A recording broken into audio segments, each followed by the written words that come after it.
नमस्कार, मैं विश्वभारती रवि और आप देख रहे हैं मुख्य नायक। और आज हमारे खास मेहमान हैं जो कि किसी परिचय के मोहताज नहीं हैं। ओबीसी महासभा के कोर कमेटी मेंबर, राष्ट्रीय core committee member Mahendra Singh Lodhi ji. Sir, आपका हमारे प्लेटफॉर्म में स्वागत है, बहुत बहुत स्वागत है। बहुत बहुत धन्यवाद। जी जी जी। सर, मैं आपसे आपके बारे में मैंने सुना जाना समझा और आप बहुत सामाजिक मूवमेंट में आपका काफी योगदान है। अच्छा, तो आपकी बेसिक चीजों को थोड़ी सी ऑडियंस, हमारे दर्शक समझना चाहेगी सर कि आपकी जो शैक्षिक और सामाजिक जो आपकी पृष्ठभूमि थी वो कहाँ से रही, कैसे रही सर, उसके बारे में छोटा सा आप अपना परिचय दे सकते हैं। जी जी, बहुत बहुत धन्यवाद। जी मैं दमोह बुंदेलखंड का रहने वाला हूँ। और दमोह का एक गांव है जो हटा विधानसभा में आता है, पिपरिया शिकारपुरा। वहाँ का मैं रहने वाला हूँ। एक किसान, छोटे किसान परिवार से बिलोंग करता हूँ। जी और हमने वहीं की सरकारी स्कूल से स्टडी किया है, जी 5वीं तक, फिर 8वीं तक, इसके बाद 12वीं तक सरकारी स्टडी हुई है। और संघर्ष काफी रहा क्योंकि आप सब जानते हैं सड़कें नहीं थी। और हम लोग इसलिए बहुत ही कठिन परिश्रम करके पढ़ाई किए हैं। अ, हमारे बारे में तो यही में है कि हम लोग जब पढ़ाई करते थे, जब मैं 9th में चला गया था हटा, एक छोटा सा कस्बा है वहां पर। जी तो जब खेती किसानी आती थी अपनी, कहते हैं ना, चना कटाई या गेहूं कटाई, तो उसको काटने के लिए भी आना पड़ता था और वहीं हम लोग खेतों में पढ़ते भी थे। जी तो बहुत सारी चीजें हैं जो समय समय पे आपको और अच्छे से बताई जाएंगी। यही है कि स्टडी में हमारा ये है कि 12th हमने हटा से किया है। इसके बाद इंजीनियरिंग हमने भोपाल बंसल कॉलेज से किया। और इसके बढ़िया। बाद हम जब वहां रहते थे हटा में, तो हमने ये सब चीजें देखी हैं कि जो मनुवादी सिस्टम है, वो कहीं ना कहीं कहते हैं ना कि जाति जो है वो कोई ना कोई अपने से बड़ा समझता है कि भाई लोधी है तो कोई कह रहा है कि सोनी बड़ा है, सोनी कहता है मैं ताम्रकार बड़ा है, ताम्रकार कहता है, ऐसे करके सारी चीजों को देखा जाए तो सबसे बड़ा अपने आप को ब्राह्मण श्रेष्ठ मानता है। और उसी बीच आप मैं जब स्टडी कर रहा था 10वीं 11वीं 12वीं में, तो वहां जब मैं रहा, हमारे ही परिचित ब्राह्मण समाज के थे, तो हम लोग चाय पीते थे, वो गिलास जो है उनका अलग से था होता था। या खाना खाते थे तो थाली हम लोगों को ही धोनी पड़ती थी। और ऐसा मतलब घर का या इस प्रकार का माहौल था कि उनके यहाँ खा लिया तो बहुत बड़ी बात है, या हमने थाली धो ली तो कोई हमको मतलब दिक्कत नहीं होती थी। लेकिन जब धीरे धीरे मतलब हम समझे चीजों को, तो ये समझ में आया कि आखिर क्यों हम धोएं। जब वो लोग हमारे यहाँ आते हैं, जब आज की स्थिति में जब पढ़ लिख गए, या फिर हमने बहुत सारे महानायक जो महापुरुष रहे हैं हमारे बहुजन समाज के, उनको पढ़ा, फिर हम देखे कि यार ये कहीं ना कहीं एक प्लानिंग के थ्रू चल रहा है कि आपको कहीं ना कहीं इज्जत भी दी जाएगी, लेकिन वो इज्जत में आपको नीचे भी गिराया जाएगा कि आपकी औकात क्या है, मतलब। उसकी कीमत तो चुकानी वो हमने, पड़ेगी। हाँ, जी तो फिर हमने वहां से वो सब सहते रहे, लेकिन उस समय हमें पता ही नहीं था कि इसके खिलाफ भी लड़ना है। वो तो हम समझते थे कि ये कल्चर है हमारा, ऐसा ही सही है, मतलब वो बड़े हैं हम छोटे हैं, ठीक है। फिर हम इंजीनियरिंग में आए। इंजीनियरिंग में हमने 4 साल पढ़ाई करी, बहुत संघर्ष में पढ़ाई करी, मतलब हमारे 3 3 4 4 साल मतलब कर्ज हो गया था बहुत ज्यादा घर वालों पर। पढ़ाई करते समय मेरा भाई भी साथ में पढ़ता था, क्योंकि हम, आपको एक और चीज बताना चाहूंगा, दोनों भाई हम एक क्लास में पढ़े, क्योंकि वहां के जो टीचर थे उन दोनों, हमारे दोनों भाइयों का एक साथ में वो कर दिया था एडमिशन, क्योंकि अब घर पे खाना पीना हंस रहता था, दूध घी घर पे रहता था, हम लोग गाय चराने जाते थे, भैंस चराने, खेत काटने, वो बहुत बड़े स्तर पे सब किया है। तो हम दोनों का नाम एक साथ में रख दिया था, तो दोनों ही स्टडी भी एक साथ में कर रहे थे। तो मैंने जो इंजीनियरिंग किया बंसल कॉलेज से किया, और 2006 7 के बीच मेरी स्टडी हुई इंजीनियरिंग की, और मैं 2011 में पास आउट हुआ। इसके बाद मैंने हिंदुस्तान इलेक्ट्रोग्रेफाइट, जो कि मंडी थी भोपाल में, एक बहुत बड़ी कंपनी है, इंटरनेशनल जी मल्टीनेशनल कंपनी है, उसमें मैंने 2 साल की जॉब किया है। और फिर वहां मुझे जो क्योंकि पढ़े लिखे जाने के बाद काफी चीजें फिर समझ में आने लगती है। वो कहते हैं ना, शिक्षा जो है मतलब शेरनी का दूध जो पिएगा वो दहाड़ेगा, बात वही जी थी। जी और फिर एक और चीज भी थी कि मेरे में एक चीज रही हमेशा कि मैं ना वो चीज सहन करता हूँ जो सहन करने लायक होती है। जो सहन करने लायक नहीं है उसको मैं कभी नहीं करता। जैसे कि जब मैं पढ़ लिख गया, समझ में आ गया कि कहीं ना कहीं मेरे से कमजोर लोग, या मैं ज्यादा नंबर लेके भी आया हूं, उसके बाद भी मतलब मेरे साथ ऐसा हो रहा है, तो मैं नौकरी कर रहा था। और उसमें क्या हो रहा था कि 8 घंटे की नौकरी थी, लेकिन उसमें होता क्या था कि महाराष्ट्र ब्राह्मण थे बहुत सारे, वहां अभी भी हैं। और वहां के भी ब्राह्मण लोग थे, तो वो अपने बच्चों को मतलब उनके समाज के बच्चों को छुट्टी दे देते थे। हमको 12-12 घंटे ड्यूटी करना पड़ती थी, और हमेशा मतलब वही कि और लोधी जी तुम तो बहुत बढ़िया यहाँ लगे रहो, आप बहुत ज्यादा सीख जाओगे। लेकिन वो लोग स्टडी के लिए या किसी भी चीज के लिए, कोचिंग के लिए बहाना लेके वो लोग चले जाते थे। हम लोग को कभी भी मतलब 8 घंटे में 8 घंटे ही नौकरी करने का मौका नहीं मिला, कम से कम 11-12-13 घंटे नौकरी करना पड़ती थी। और वो समझ में आ गया कि आखिर हमारे साथ ही क्यों हो रहा है। जब देखा कि यार दुबे, पांडे, चतुर्वेदी, तिवारी, इनके साथ ऐसा क्यों नहीं होता, तो धीरे धीरे फिर समझ में आने लगा कि यार ये लड़ाई कुछ मुझे लगता है लड़ना चाहिए। फिर मैं कुछ लोगों के साथ मिल गए, जुड़ा। उसमें ललित कुमार जी हमारे थे उस समय, अखिल भारतीय ओबीसी महासभा चलाते थे। और भी मैं बामसेब को भी सुनता था काफी, और अन्य लोग जो थे धीरे धीरे करके वो मुझे गलत के खिलाफ मतलब उसकी छुआछूत यार अच्छी बात नहीं, क्योंकि मेरे साथ चलो मैं लोधी हूँ, लेकिन मेरे साथ भी कोई कर रहा है, अगर मैं अहिरवार से छुआछूत कर रहा हूँ या सैन से कर रहा हूँ या रजक से कर रहा हूँ, तो मेरे साथ भी तो कोई कर रहा है। तो मुझे वो चीज थोड़ी खटकने लगी कि अगर मेरे साथ नहीं होता होता तो भी ठीक था, अगर मेरे साथ भी हो रहा तो मैं कहीं ना कहीं तो किसी ना किसी से छोटा हूं ना। तो जी वो बिल्कुल। मुझे पसंद नहीं आई चीज। फिर मैंने इसके खिलाफ थोड़ा सा शुरू कर दिया अपना मिशन, मैं लोगों से मिला। और इसके बाद फिर मैं मतलब छात्र मोर्चा का जिलाध्यक्ष बना, अखिल भारतीय ओबीसी महासभा, उस समय 2013 में, 12-13 के लगभग। और फिर वहां से ये मिशन हमारा स्टार्ट हो गया। हम ओबीसी के मिशन को समझने लगे, महापुरुषों को समझने लगे, और जो हमारा दुश्मन है असली उसको समझने लगे। और यहीं से हमारा ये मिशन शुरू हो गया लगातार। फिर हमने आज की स्थिति में अभी देखा जाए तो उस समय के बाद कई आंदोलन किए। मैं वो स्ट्रगल बता रहा हूँ आपको कि हम मोटरसाइकिल से जाते थे और बसों से जाते थे, किराया नहीं होता था तो ट्रेनों में घुस जाते थे, कहीं भी बैठ जाते थे, कहीं भी ट्रेनों के मतलब नीचे कहीं भी लेट जाना। और मतलब वो तो हम आज भी कर लेते हैं, अगर कभी इमरजेंसी में जाना पड़ता है तो आज भी कर लेते हैं। लेकिन उस समय जो है ना वो हमारी मजबूरी थी कि वो करना ही करना है, तो हम लोग कहीं भी जाते थे कैसे भी करके। और कपड़े भी आप देखोगे मेरे उस समय के, अगर तो मैं सालों साल नहीं बदले, वही के वही, क्योंकि था नहीं वो सब चीजें, ठीक है। तो हम लोग करते रहे।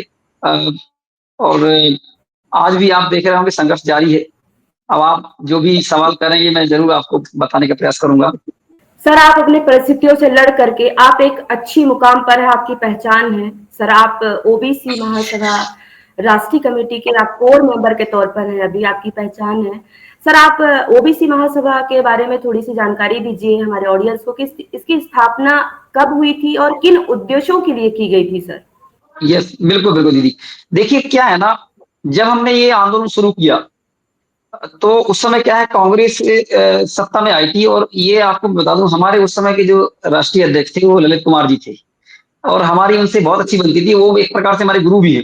लेकिन मैंने आपको बताया ना, मैं समझौता नहीं करता मिशन से, और इसीलिए आज तक मैं कर रहा हूं, समझौता बिल्कुल भी नहीं कर सकता कोई भी हो। तो उन्होंने क्या किया कि जो उस समय हार्दिक पटेल काफी चर्चित हुए थे, आप जानते हैं। तो उनको 2018 में उनको उन्होंने हमारे बैनर के तले उनकी बड़ी फोटो लगा के और कांग्रेस के नेताओं का उसमें समावेश करके और हम लोगों को गायब कर दिया था। बशर्ते जो राष्ट्रीय अध्यक्ष थे उनका भी हमारा फोटो नहीं था। जबलपुर में एक कार्यक्रम हुआ था, और इसके बाद उसमें क्या हुआ था कि हार्दिक पटेल का विरोध भी हुआ था पनागर में, जबलपुर। और मैं ये चाहता था कि ठीक है, पर मिशन को ना बेचा जाए, हमारे बैनर कांग्रेस उपयोग ना कर सके या बीजेपी उपयोग ना कर सके। अगर आप समर्थन भी देना है तो एक डेलीगेशन के थ्रू देना चाहिए। लेकिन वो चीज उन्हें पसंद नहीं आई और उन्होंने एक कार्यकारिणी भंग कर दिया, हम लोगों को अलग कर दिया। फिर हमने राष्ट्रीय ओबीसी महासभा बनाया, फिर वो भी चली कुछ एक आध 1.5 साल। उसमें ब्रजभान सिंह थे तो वो भी एक दिग्विजय सिंह हैं हमारे, उनसे मिल गए दिग्विजय सिंह से। इसके बाद तो उनको भी मैंने छोड़ दिया, क्योंकि वो मैं धीरे धीरे करके जो हमारे अच्छे लोग थे उनके साथ हम लोग आगे बढ़ते जा रहे थे। फिर जब वो गलत किए तो फिर हमने एक विजय कुमार हैं जो हमारे अखिल भारतीय ओबीसी महासभा में उस समय काम करते थे, पर उनको भी वो भी अलग हो गए थे। तो क्योंकि मैं इसी ऊर्जा से हमेशा काम करता रहा हूं, तो ये जो पूरे देश में आप देख रहे हैं, कहीं ना कहीं 90% लोगों को मैंने इस मूवमेंट में जोड़ने का प्रयास किया है। और इसलिए आज जो आप देखेंगे ओबीसी मूवमेंट में जहां भी आप जाएंगे, तो मैं पर्सनली कम से कम हर जिले में 2-4 से बार तो हो ही आया हूं। और पर्सनली आई कांटेक्ट है लोगों से।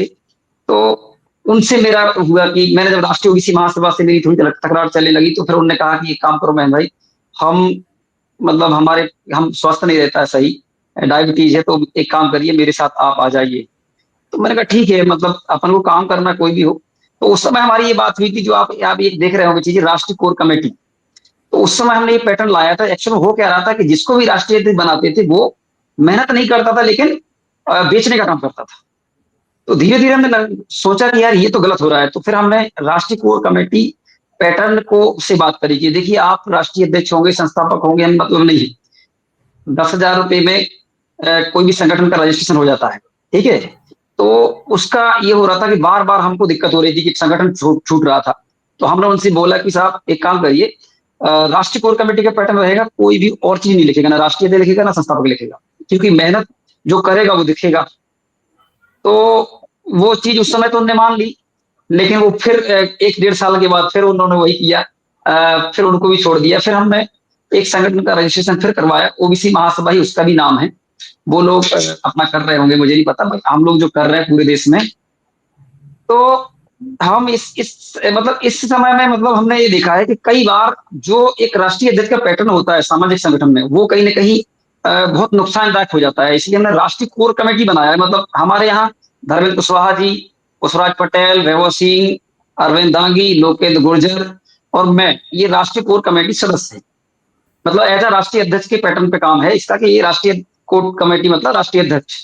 तो इसके नीचे फिर हमने पूरी कार्यकारिणी बनाई हुई है। और प्रदेश में भी हमने राष्ट्रीय मतलब प्रदेश के अध्यक्ष, कार्यकारी अध्यक्ष, जिला में भी इस प्रकार की बॉडी। और 18 राज्यों में हम काम करते हैं ओबीसी महासभा के माध्यम से। लेकिन ओबीसी महासभा का जन्म अगर देखा जाए तो मध्य प्रदेश की धरती से हुआ। और आप सब देख रहे होंगे कि हम लोगों ने संघर्ष जो किया, और कहीं ना कहीं आज जो आप तो जानते हैं कि लगभग 17 साल हो गए थे, 18 साल मतलब 16 साल, लेकिन किसी ने भी उस हिसाब से आवाज नहीं उठाई थी पिछड़ा वर्ग की, जिस हिसाब से उठाई जानी चाहिए थी। क्योंकि जो भी उठाते थे वो कहीं ना कहीं मैनेज हो जाते थे समय समय पर, चुनाव के समय, जी कि भाई 2 टिकट दे दो हमें, ठीक है। तो ऐसे करके चल रहा था। लेकिन फिर हमने जो स्टार्ट किया, हमने कभी समझौता नहीं किया। हम विचारों पे समझौता करते कि अगर हमारी लड़ाई लड़ी जाएगी, हमारे अधिकार मिलेंगे, तो हम आपके साथ हैं, लेकिन हम पूरे साथ नहीं है जिस समय तक हमारे विचारों को आगे बढ़ाओगे उस समय तक। तो इस तरीके से फिर कांग्रेस को भी समझाने का प्रयास किया हम लोगों ने पिछले चुनाव में, क्योंकि आप सब जानते थे कि वो 450 पार का जो नारा था बीजेपी का, वो कहीं ना कहीं संविधान को खत्म करने का प्रयास चल रहा था। तो फिर हम मजबूरन तौर पे एक प्रकार से बीजेपी का विरोध किया, और जो बहुजन पार्टियां या जो संविधान व्यवस्था की लड़ाई लड़ रही थी पार्टियां, उनका साथ दिया था। जी। सर आप इतने बड़े वर्ग का प्रतिनिधित्व कर रहे हैं सर, तो आपसे ऐसा सवाल मैं आपसे करना चाहूंगी, क्या ओबीसी महासभा राजनीतिक योजना भी रखती है क्या? आगे भविष्य में ऐसा कुछ सोच रहे हैं क्या ओबीसी देखिए क्या है महासभा? कि भविष्य जी में, तो देखो मेरे हिसाब से तो मैं नहीं सोचता हूँ, ठीक है। पर संगठन में आप सब जानते हैं कि कई लोग आते हैं जिनको राजनीति भी करना है।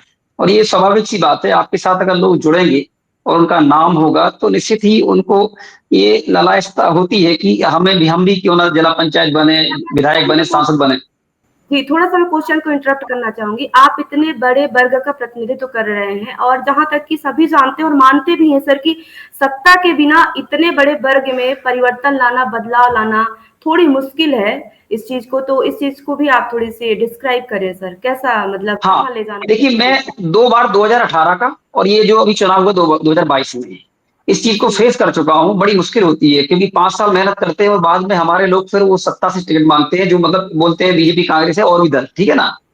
तो ये बड़ा मुश्किल हो जाता है संगठन चलाना। लेकिन फिर भी मैं सोचता हूँ कि सामाजिक बने रहना बहुत जरूरी है आज के दौर में। और अगर सामाजिक रहते हैं तो आप किसी भी सत्ता को डगमगा सकते हैं। हाँ, मैं ये मानता हूँ कि हमारे बीच कुछ लोग जो हैं उनको राजनीति भी कराना है, क्योंकि उसके बिना भी नहीं चल सकता। तो उसके जी, लिए हम अभी विचार कर रहे हैं कि क्या किया जाए। बहुजन समाज की पार्टियों के साथ सांठगांठ की जाए कि भाई कैसे हम तालमेल बनाए और आपके पीछे हम रहेंगे, या फिर किस पार्टी का निर्माण करें। तो इस पे चर्चा है, पर अभी हम उस पे निष्कर्ष पे नहीं निकल पा रहे। क्योंकि मुझे ऐसा लगता है कि अगर मान लो हम पार्टी बनाते हैं, तो उसी प्रकार का हो जाएगा कि जैसे कि भीम आर्मी है, आजाद समाज पार्टी है। तो जी, अभी जो मुझे लगता है कि हम अभी उस पायदान पे नहीं पहुंचे हैं जिस जी, तरीके से मतलब होना चाहिए। तो वो नुकसान ना हो, इस कारण हम लोग अभी नहीं कर रहे हैं। क्योंकि अभी अगर हमको अगर किसी को सपोर्ट ही करना है, तो बहुजन समाज की और भी पार्टियां हैं जिन्होंने संघर्ष किया है पहले, तो उनको भी कर सकते हैं। और अगर हमारे लोग सभी मिलकर कहते हैं कि करना चाहिए, तो फिर पार्टी के निर्माण के लिए ही काम किया जा सकता है आने वाले समय में। जी, जी। सर, अभी मौजूदा सरकार की बात करें तो अभी जाति जनगणना को लेकर के बिल्कुल वो कह रही है, तो क्या ओबीसी महासभा इन चीज़ों से संतुष्ट है? और जब हम कमीशन मंडल की तरफ देखें, जब उस दौरान जब हमारी चीज़ें रखी गई थी, जब कांग्रेस सत्ता में थी, केंद्र में थी और कई राज्यों में उनकी वो थी, सरकारें थी, तो उस दौरान हमारी ऐसे मुद्दों को विचाराधीन नहीं रखा गया और आज क्या ऐसा समझ लें कि जो कांग्रेस कह रही है, तो क्या वो अपनी राजनीतिक ज़मीन को मतलब सींचने का काम कर रही है या फिर पिछड़ा वर्ग के कंधों पर अपना अपना हित साध रही है? क्या है इसके पीछे का मतलब? कैसे देखते देखिए हैं? क्या है, जैसे मैं देखता हूँ क्योंकि लगातार हम लोग तो काम कर रहे हैं। हुँ, कांग्रेस हो या बीजेपी, हमेशा उन्होंने छल किया है। जब 2014 में आए तो मोदी जी ने क्या कहा कि मैं सबसे बड़ा ओबीसी हूँ और मैं ओबीसी हूँ इसलिए मुझे कांग्रेस के लोग रुलाते हैं, गाली देते हैं, ठीक है ना। हुँ, तो बीजेपी का भी वही है पैटर्न। कांग्रेस तो और बहुत बड़ी खतरनाक पार्टी है खासकर पिछड़ों के लिए, क्योंकि उसने आप देखो ना तो आयोग बनाया, ना ही उसने जनगणना होने दी। मतलब कांग्रेस का राज 60 साल रहा है। और वो तो अच्छा है कि उस समय जब 90 के दशक में उस समय पासवान जी, लालू प्रसाद यादव, शरद यादव और भी जो जैसे कि हमारे अभी जो बीजेपी के ही साथ है पर उन्होंने लड़ाई लड़ी है। मतलब आप सब जानते हैं नीतीश कुमार जी, तो तमाम ये जब लोग थे जेपी आंदोलन से निकले थे, तो इन लोगों ने उस समय जब मंडल कमीशन की लड़ाई लड़ी तो उसके माध्यम से जो आरक्षण मिला था, वो जो बात है कि वहां पर भी बीजेपी ने विरोध किया था। और सॉरी, बीजेपी ने भी किया था, कांग्रेस ने भी किया था। कांग्रेस ने तो ये है कि राजीव गांधी ने तो 2 घंटे मतलब पिछड़ा वर्ग के खिलाफ बोला है सदन में। तो हमने तो वो सब जानते, दोनों ही पार्टियां जो हैं सवर्णवादी हैं, मनुवादी सोच की हैं। मतलब आप खुद समझ सकते हो कि राजस्थान में इसके पहले किसकी सरकार थी, कांग्रेस की। वहां पर मनु की मूर्ति लगी हुई है हाई कोर्ट में। तो आप समझ सकते हो कि कांग्रेस की क्या विचारधारा है। अब अगर राहुल गांधी जी से पूछ लिया जाए कि मनु कौन होते हो और आपके ही परिवार के आपके माता पिताओं ने या दादी ने ये सब करने दिया, तो क्यों करने दिया? आप भले ही आज गाल बजा रहे हो, आपको समझ में आ गया। हमारी एक चीज और है, हमारी मजबूरी थी कि हमारा मुद्दा कोई रेस करे। हमने कांग्रेस को 3 डेलीगेशन भेजे, उसको समझाया, उनको समझाया कि देखिए आप गलत कर रहे हैं, आपको पता ही नहीं देश में राजनीति किस पे होती है। तो ये जरूर है कि उन्होंने ये चीज पकड़ ली कि इस पे राजनीति हो सकती है, इस पे वोट मिल सकती है। लेकिन सच में बताऊं आपको तो निम्न स्तर पर अगर देखा जाए, जब ये मतलब चुनाव हुआ तो एक खजुराहो लोकसभा है, मैं आपको उदाहरण दे रहा हूं, तो बीजेपी ने 7 सीट में से एक भी पिछड़ा वर्ग को नहीं दी थी। सॉरी, कांग्रेस ने मतलब बीजेपी का तो विरोधी है ही बीजेपी ओबीसी की, कांग्रेस लेकिन जी, कांग्रेस भी है, कांग्रेस ने खजुराहो लोकसभा में एक भी सीट पिछड़ा वर्ग को नहीं दी। 3 ठाकुर, 2 ब्राह्मण लड़ाए और 2 रिजर्व सीट थी। मतलब आप समझ सकते हो कि कांग्रेस के लोग जो कहते हैं कि हम आरक्षण दिलवाएंगे या जनगणना करवाएंगे, ये कुछ नहीं है। हो सकता है ये बड़े स्तर पे कुछ करने का प्रयास कर रहे हो, पर मुझे लगता नहीं कि उनके जो लोग हैं वो उसको एक्सेप्ट करेंगे। आप खुद देखिए, जो चाहे चाहे सीताराम येचुरी हो, चाहे और भी उनके नेता हो, ब्राह्मणवादी नेता या जितने भी नेता हैं, कोई भी व्यक्ति राहुल गांधी का साथ नहीं लेता है। मैं मानता हूं कि राहुल गांधी को राजनीति प्रधानमंत्री बनने का वो है पूरा, और वो चाहते हैं कि यहां से ही बनूंगा, लेकिन उनकी कोई बात नहीं मान रहा है। अगर मध्य प्रदेश में अटका हुआ है आरक्षण, आपको बिल्कुल थोड़ा सा बता रहा हूँ आपको, तो यहां पर 13% होल्ड है। 28,600 से लगभग करीब विद्यार्थी चयनित है पिछड़ा वर्ग के, जो कि चयनित होके नौकरी मतलब एक रिजल्ट भी आ गया, सब कुछ हो गया, उनको सिर्फ दफ्तर में बैठना है, और उसको रोक के रखा है बीजेपी सरकार। बीजेपी कांग्रेस के 45 विधायक है। आप सोचिए कि एक 5 विधायक भी अगर वो भोपाल की जमीन पर बैठा दें धरने पे, तो बहुत बड़ा निष्कर्ष निकल सकता है, लेकिन नहीं बैठाते। तो ये कांग्रेस है। कांग्रेस जब जब हम लोग आंदोलन करते हैं तब तक वो क्या करती है, प्रेस वार्ता कर देगी और कहेगी कि देखिए 13% होल्ड है, जो हमने आरक्षण लागू किया था, तमाम तरह की बातें करते हैं, ठीक है। राहुल गांधी खुद, उनके लोग बड़ी बड़ी बातें करते हैं। आपने देखो कई वीडियो में जननायक जनगणना की बात करने वाले, अरे राहुल गांधी को किसने एडवाइस किया, ये भी तो कभी बताना चाहिए। जब उज्जैन में आए थे राहुल गांधी, तब ओबीसी महासभा का डेलीगेशन से मिला।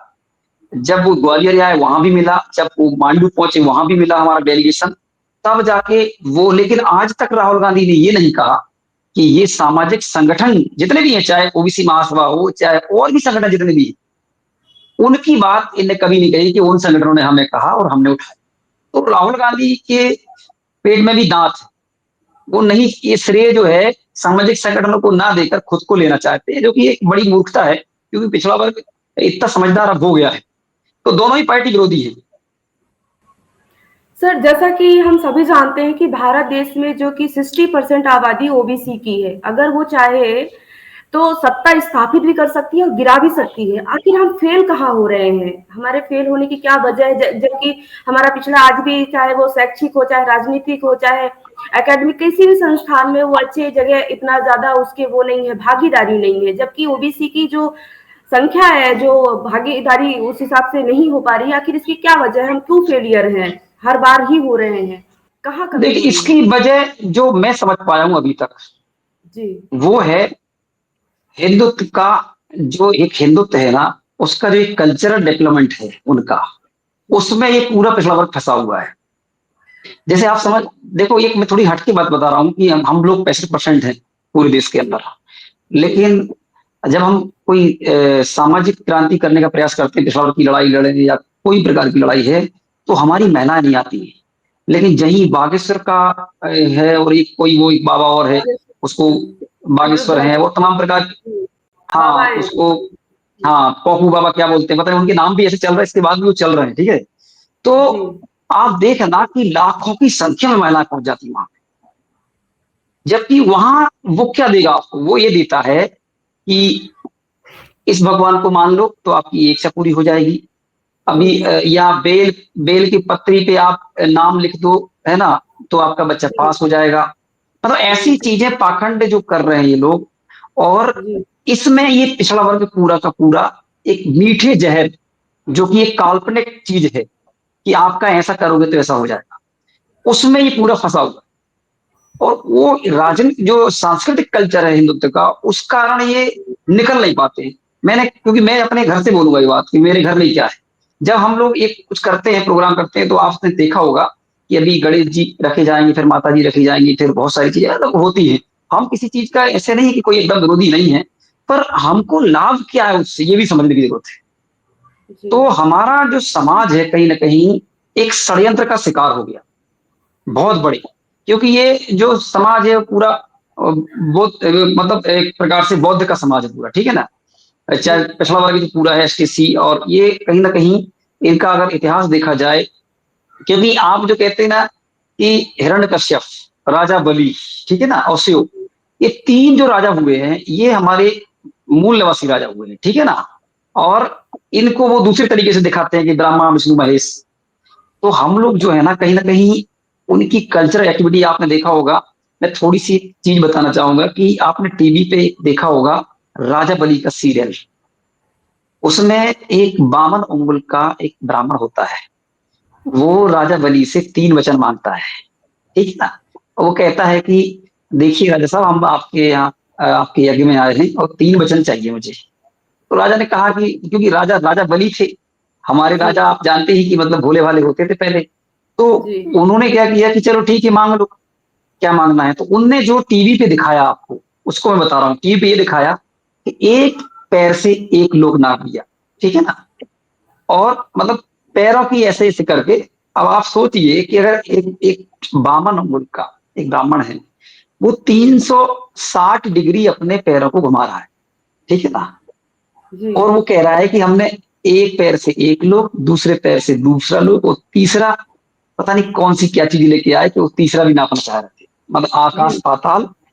तो मैं ये, आप सोचो कि हमारे लोग ये भी देखते हैं और इसमें भी लोग रो देते हैं, जिस तरीके से फिल्माया जाता है वो चीज, कि जी। देखिए अब जी। राजा बलि दे नहीं पाए हैं, तो उनको सिर नापना पड़ रहा है। मतलब वो जो बाबू नंबल का ब्राह्मण होता है वो सिर नापता है, आप समझना। अब उसके दूसरे, ये घटना एक्चुअल में हुई है, लेकिन क्या हुआ है ये गलत बता रहे हैं। सही ये था कि जब यूरेशिया से आए हुए लोग भारत में आए, आज से 4.5 साल पहले, 4,500 साल पहले, तो ये घुसपैठ करके, क्योंकि भुखमरी फैली थी, तमाम प्रकार की चीजें हुई, जिस कारण वो यहाँ पे आ गए। अब जब उस समय भी वो अपनी महिला नहीं लाए, और उन्होंने यहाँ देखा कि यहाँ कोई पैसा नहीं चलता है, यहाँ द्वेष भावना नहीं है। मतलब भारतवर्ष, आप समझ सकते हो कि वो बहुत ही सुंदर सोने की चिड़िया जिसको बोलते थे पहले। तो उस समय पैसा भी नहीं चलता था, लोग द्वेष भावना नहीं रखते थे, वो लोग धीरे धीरे आके यहाँ उन्होंने देखा कि यहाँ हमारे रहने की व्यवस्था हो सकती है, तो धीरे धीरे यहाँ बस गए। राजा से भी पूछा होगा, तो उन्होंने कहा कि ठीक है आप रह लो। बोले आपकी सेवा करेंगे, तो सेवा करने उन्होंने कहा कि हम कबीले के तौर पर रहेंगे, आपके बीच में नहीं रहेंगे। तो आप सोचिए कि वो घटनाक्रम को उन्होंने इस तरीके से बताया, जबकि जब 400 साल हो गए तो उन्होंने राजा बलि से मांगा था 3 वचन, जो मैं ओरिजिनल बता रहा हूँ, जो गलत बताया। ये बात ये बोला था कि राजा साहब 3 वचन दीजिए, ठीक है ना। तो क्योंकि वो 4 साल गुलामी करते रहे, और आप भी जानते हैं कि उनमें ये भावना है, लंबे समय तक वो चीजों को दबा के रखे, पीढ़ी दर पीढ़ी चलाते हैं। उसका उदाहरण यही है कि आपने देखा होगा ब्रदर की हत्या पुष्पेंद्र शुंग ने की थी, जबकि ब्राह्मणों का राज बहुत पहले खत्म हो गया था, लेकिन उनकी पीढ़ी दर पीढ़ी जब चलता रहा, तो पुष्पेंद्र शुंग जो है, जिसको ये लोग परशुराम कहते हैं, वो कहीं ना कहीं ब्रदर की हत्या करने में उसने कामयाब हुआ। ठीक है। तो वो जो उस समय का राजा बलि के समय की बात बता रहा हूं मैं आपको, उस समय 3 वचन इनने मांगे। राजा साहब से कहा साहब गुलामी करी हमने, सब कुछ किया, हम आपकी सेवा करते हैं, आप हमें 3 वचन दीजिए। तो राजा साहब ने कहा ठीक है मांग लो, क्या क्या मांगोगे, आप जमीन जमीन मांग लो, थोड़ा बहुत कपड़े मांगोगे, या गेहूं चावल मांगोगे, यही मांग सकते हो, वो क्या है।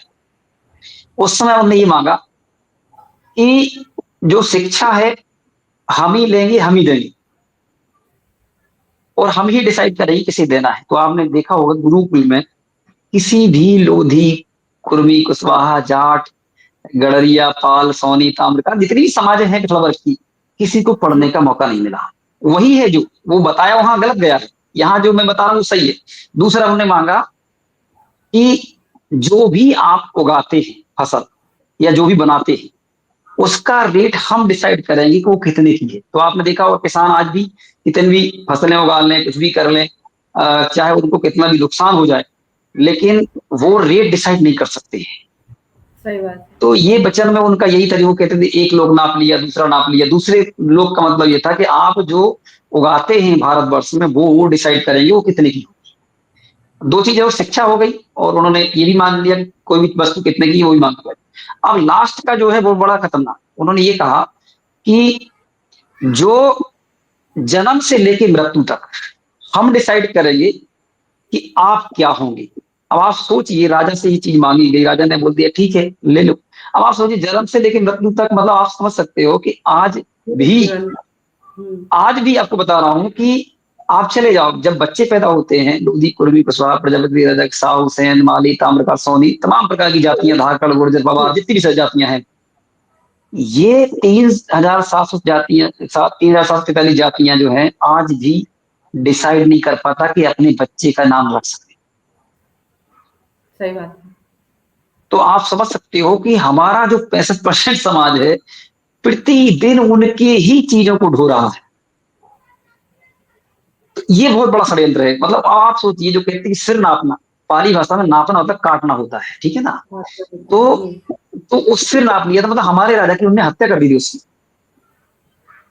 तो एक मैंने उदाहरण के तौर पर बताया कि पिछड़ा वर्ग जो है खासकर इसलिए इकट्ठा नहीं हो पाता है कि एक तो जाति में बटे हैं, और उनको बोला गया है कि तुम लोधी जी तुम सोनी समाज से बड़े हो, सोनी जी तुम यादव से बड़े हो, यादव जी तुम कुशवाहा से बड़े हो, कुशवाहा जी तुम ताम्रकार से। मतलब ये एक उन्होंने एक षड्यंत्र के तहत हमारे बीच जहर बोया। जबकि आप हमारे पास अहरवार बिठा दीजिए, हमारे पास सोनी बिठा दीजिए, हमारे पास जाटो बिठा दीजिए, मतलब जिस भी जाति का व्यक्ति बिठा दें, आप नहीं बता सकते कि किस जाति का व्यक्ति है, क्योंकि किसी पे लिखा नहीं है। लेकिन इन्होंने फिर भी इस षड्यंत्र को बोया है, और हम अभी कहीं ना कहीं काट रहे हैं, उसी से निकलने का प्रयास कर रहे हैं। सिर्फ आरक्षण ही हमारा मुद्दा नहीं है, हमारा मुद्दा सामाजिक क्रांति है। जो मिशन कबीर का था, जो मिशन राजा वली का था, जो मिशन हमारे सम्राट अशोक का था, जो मिशन हमारे डॉक्टर भीमराव अम्बेडकर, ज्योतिबा फुले, साहू जी महाराज, सावित्रीबाई फुले से लेके जितनी भी हमारी माता शक्तियां हुई हैं, चाहे फूलन देवी हो, चाहे सावित्रीबाई, चाहे फातिमा शेख हुई हो, और अनगिनत जो हमारे बीच में जो शहीद महापुरुष गुरु हुए हैं, उनके मिशन को मेनली हमारा बढ़ाना है आगे। आरक्षण तो मिल जाएगा, जिस दिन हम जाग जाएंगे एक दिन में ले लेंगे, क्योंकि वोट हमारी है, संख्या हमारी है, और हम प्राकृतिक धर्म को मानते हैं। प्रकृति क्या कहती है, अगर 5 बच्चे आपके हैं या 4 बच्चे हैं, तो सिंपल सी बात है कि चारों को बराबर हिस्सा अपने आप मिलता है। मिल जाता बाबा है। साहब अम्बेडकर ने भी प्रावधान किया वही, और जब बाबा साहब अम्बेडकर भी नहीं थे तब भी अगर किसी के बच्चे 2 हैं या 3 हैं तब भी पिता का की संपत्ति में बराबर की हिस्सेदारी होती थी, आप भी जानते हैं, ठीक है ना।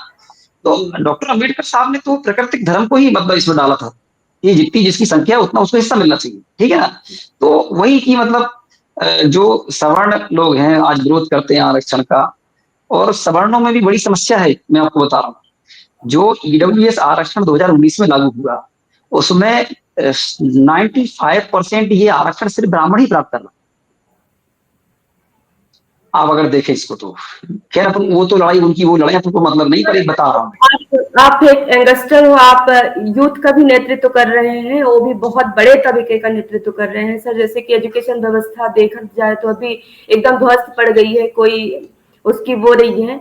और अभी जैसे कि जो जॉब वैकेंसीज है तो कहीं ना कहीं आउटसोर्स या अतिथि गेस्ट करके कहीं ना कहीं पूरी तरीके से आरक्षण को खत्म कर दिया गया है। तो मैं ये समझना चाहूंगी सर कि जो आज का यूथ है वो आरक्षण के अलावा उसके पास ऐसी बहुत मतलब ऐसा क्या उसको करना चाहिए जो आर्थिक तौर से उसको, सामाजिक तौर से उसको मजबूती मिले, और ऐसा क्या उपाय हो सकते हैं? आप क्या संदेश देना चाहेंगे कि नौकरियों के देखिए अलावा? ऐसा है, मैं मेरे हिसाब से जैसे आपने पूछा है कि आज यूथ है मतलब स्कूल शिक्षा खत्म की जा रही है, तमाम प्रकार की समस्याएं आ रही है। एक्चुअल में क्या है ना, जो आरएसएस है जी इसका एक स्ट्रक्चर बना हुआ है, ठीक है ना। स्ट्रक्चर मतलब ये न्यायालय में बैठा हुआ है, इसी ने उद्योग स्टार्ट किया, इसी ने प्राइवेटीकरण स्कूलों का, मेडिकल का, जी सारी चीजों का इसने किया और इसने अपने लोगों को बैठा दिया, ठीक है ना। क्योंकि जब साइमन कमीशन आया था भारत, और जी उस समय उस टीम में डॉक्टर भीमराव अम्बेडकर जी थे, एक सजेशन कमेटी के तौर पर सबसे बड़े अधिकारी के तौर पे थे। तो जी इस जब साइमन कमीशन आया और उसने जब यहाँ पर सर्वे किया, तो जब सर्वे लगातार हो रहा था तो उस समय पिछड़ा वर्ग का भी सर्वे हो रहा था। मैं आपको एक चीज कोड करके बता रहा हूँ, जो लोग समझते जानते नहीं है कि डॉक्टर भीमराव अम्बेडकर ने पिछड़ा वर्ग के लिए क्या किया, तो वो मैं बता रहा हूँ आपको, है ना। तो उस समय जो बाल गंगाधर तिलक थे, उन्होंने एक कोल्हापुर है वहां पर एक मीटिंग की महाराष्ट्र में, कि ये जो साइमन कमीशन है ये कहीं ना कहीं मतलब आके पिछड़ा वर्ग को अधिकार देना, मतलब यहाँ के बहुजनों को अधिकार देना चाहता है।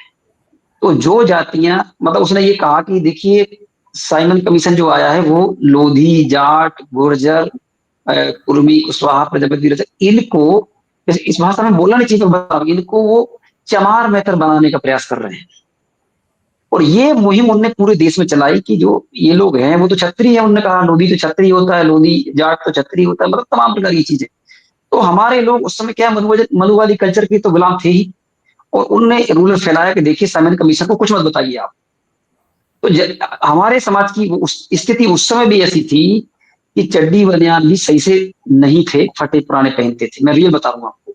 इसके जी बाद भी हमारे लोगों ने कहा कि हमें कोई दिक्कत नहीं, हम क्षत्रिय, तमाम प्रकार की चीजें। जी तो साइमन कमीशन के समय अगर हमारी ये सर्वे हो गया होता तो बाबा साहब भीमराव अम्बेडकर को कोई दिक्कत नहीं जाती उस समय संविधान में डालने, जब 340 लिखा डॉक्टर भीमराव अम्बेडकर जी ने कि ओबीसी की जनगणना होना चाहिए, उनका आयोग बने, वो जनगणना होना चाहिए। और बाबा साहब अम्बेडकर ने उसके लिए कानून मंत्री से इस्तीफा भी दिया था, महिलाओं के मुद्दे को लेके और ओबीसी के मुद्दे को लेके। तो बाबा साहब अम्बेडकर जी ने बहुत कुछ किया है। अब मैं बात करूं, जो आपने सवाल किया था कि कैसे सर्वाइव करेगा समाज अब जब ऐसी चीजें हो रही है। जी देखिए, बहुजनों के लिए आरक्षित नौकरियों के अलावा और क्या उपाय हो सकते हैं?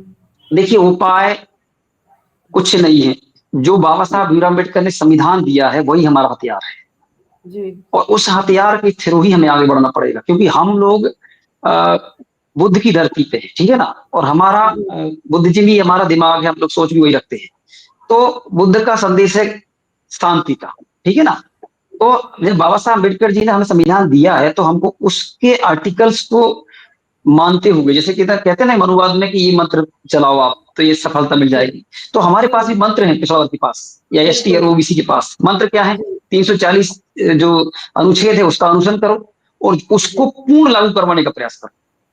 तो ये जो समस्या है ना, जब जब संख्या के अनुपात में हिस्सेदारी तय हो जाएगी ना, तो फिर ये समस्या नहीं आएगी, क्योंकि प्राइवेट सेक्टर अगर बनाया है तो वो षड्यंत्र किसके तहत बनाया कि भाई वो एससी एसटी ओबीसी के लोग पढ़ रहे हैं, सरकारी नौकरी में अगर आरक्षण रहेगा तो वो बैठ जाएंगे, है ना। तो ये भी कहीं ना कहीं अच्छे से खाने पीने लगेंगे और इनके बच्चे पढ़े लिखेंगे, तो वो सवाल करें। ठीक है ना। तो उन्होंने कहीं ना कहीं देखो, उनका संगठन आरएसएस से वो इसी के लिए बनाया गया। हमारा संगठन जो है, या हमारे जितने भी संगठन चलते हैं, उनका ये उद्देश्य है कि समाज, जो हमारे लोग दबे कुचले हैं या जिनको अधिकार नहीं मिले हैं, उनको अधिकार मिलना चाहिए, ठीक है ना। तो लड़ाई हम ये लड़ रहे हैं, तो हमारा तो यही कहना है इसके इसके लिए जो आपने कहा है कि हमको लंबी लड़ाई लड़नी पड़ेगी, और लड़ाई जो है ना जीती जा सकती है। क्योंकि मैं जिस जाति से आता हूं, आज के 2014-15 में कोई जय भीम नहीं बोलता था, लेकिन आज अगर आप देखें ना, तो आपको जय श्री राम बोलने वाले नहीं मिल पाएंगे, लेकिन जय भीम वाले हर जगह मिल जाएंगे। तो ये है एक जागृति हमारे समाज की। खुद ही उमा भारती, कल्याण सिंह और तमाम ओबीसी के नेता राम मंदिर की लड़ाई लड़े, आप सब जानते हैं। लेकिन आप सोचिए कि इसके बाद भी राम मंदिर की कमेटी में एक भी व्यक्ति को, ओबीसी के व्यक्ति को नहीं रखा गया। तो ओबीसी के जब लोग ये वीडियो सुने, तो उनको भी ये सोचना चाहिए कि आखिर षड्यंत्र क्या चल रहा है।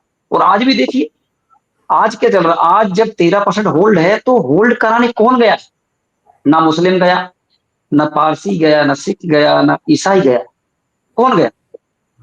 जिस जिस इस देश के अंदर हिंदू मुस्लिम लगातार जो चल रहा है, आप खुद जानती हैं। लेकिन आप देखिए कि हिंदू मुस्लिम तो चल रहा है, लेकिन हमारे आरक्षण का विरोध ब्राह्मण करने जा रहे हैं। कोर्ट में स्टे कौन लगा रहा है? ब्राह्मण ठाकुर बनिया लगा रहा है। तो हमारा असली दुश्मन कौन हुआ, इसको समझने की जरूरत है। पिछड़ा वर्ग को खासकर जब सुनेंगे इस वीडियो को, तो उनको समझना चाहिए कि आखिर क्यों, जब धर्म की लड़ाई लड़ते हैं उसमें भी आपको हिस्सा नहीं मिलना है, और अधिकारों की जब लड़ाई आती है तो उसमें भी विरोध करने वाले हिंदू, ओबीसी, मतलब ओबीसी हिंदुओं के खिलाफ खासकर अगर बोला जाए तो, क्योंकि अब हिंदू हैं सब कहते हैं, तो अगर हिंदू हैं तो ओबीसी हिंदू के खिलाफ, सवर्ण हिंदू आरक्षण के खिलाफ हमारे न्यायपालिका में चले जाते हैं। और वो न्यायपालिका पूरी मनुवादी आरएसएस की गुलाम है, सरकार गुलाम है ही। और आप देख ही रहे हैं पूरे देश के अंदर जिस तरीके से चल रहा है, वो कहीं ना कहीं बिना संघर्ष के हम इसे जीत नहीं सकते हैं।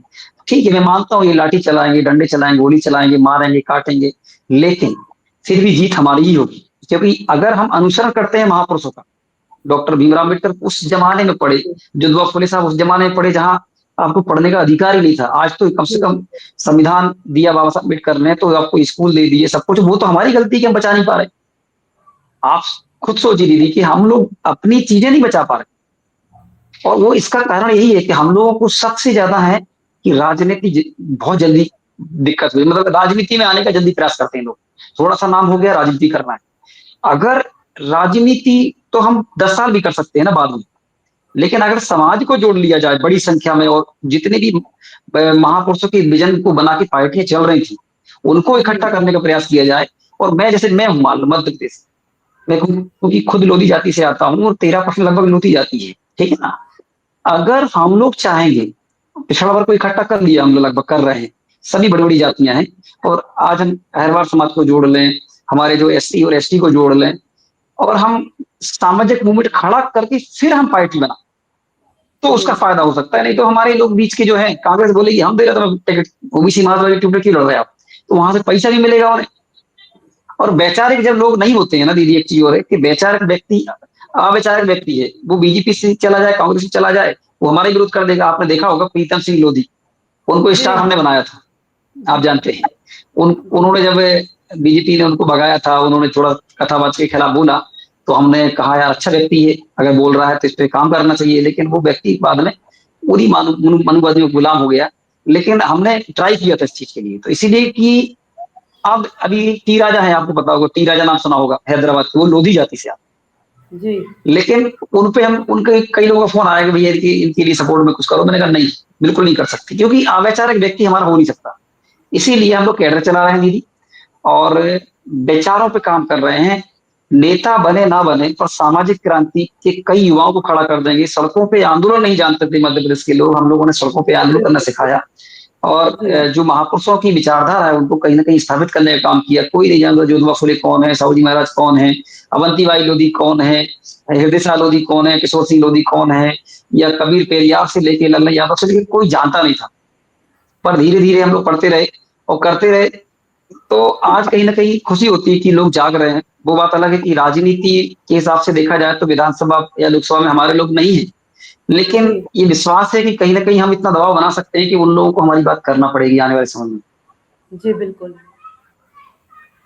Thank you so much. आपने समय दिया मूक नायक की टीम के बिल्कुल, लिए। बहुत बहुत धन्यवाद आप सभी का, आपकी टीम का पूरी पूरी, और मूक नायक का बहुत बहुत धन्यवाद। इस लायक आपने समझा कि एक वीडियो के माध्यम से हम आपसे बात कर सके, आप हमसे बात कर सके, और हम अपने बारे में बता सके। और दूसरी एक और आह्वान करूंगा कि 28 तारीख को मध्य प्रदेश के मुख्यमंत्री का घेराव है, और 27 में आरक्षण अभी लागू नहीं हुआ, सिर्फ 14 ही मिलता है, जिस कारण हम लोग घेरने जा रहे हैं। पूरे प्रदेश की कम से कम 40,000 50,000 लोगों को इकट्ठा करके मुख्यमंत्री को घेरा जाएगा 28 तारीख को, यही 7 दिन के बाद। बहुत बहुत धन्यवाद आपका। जय भीम, जय जय भीम। बंटी, जय फूले, इंकलाब जिंदाबाद, जय जोहार। धन्यवाद।